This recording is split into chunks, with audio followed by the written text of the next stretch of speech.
By the time you see this episode, which was recorded on the 1st of November 2022, the expectation is that the Federal Reserve will have raised rates for a fourth time for another 0.75% in an attempt to rein in inflation.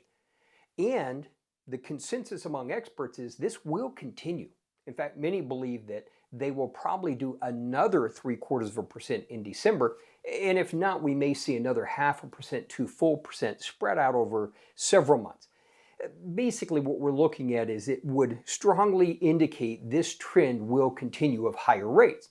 Obviously, that has a far-reaching impact on so many aspects of our economy, especially in areas of debt, mortgages, credit cards, car loans, you name it. But let's take a look at how it impacts something different. Let's look at the impact on currencies and why this is something that will have an effect on each one of us. As a rule of thumb, many factors impact both the perception and the value of a currency, but probably none as profoundly as interest rates. Rising interest rates will tend to push the value of a currency, in this case we're talking the dollar, push it higher. What happens is that higher interest rate will attract foreign investors looking for that rate who convert into that currency, again, in this case, the dollar. So what happens is that higher interest rate creates a push to the up.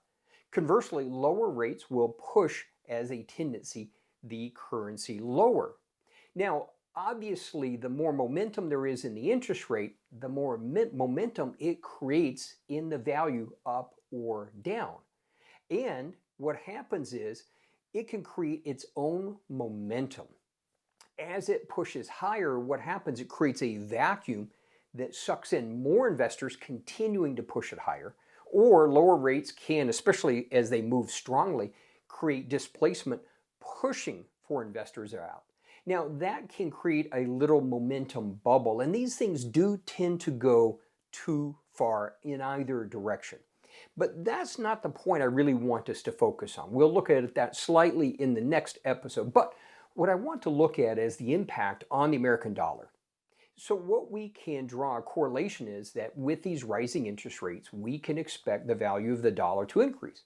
Now, for Americans, that's a good thing, right? Well, it would appear so, but we need to understand how this really works.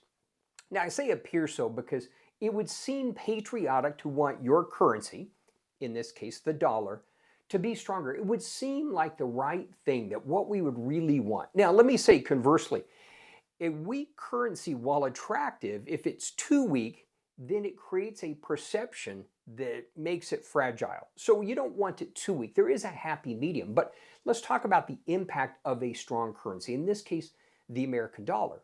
Now, again, I've had this conversation so many times over the years with Americans who the perception, again, American dollar, it's a great thing for America.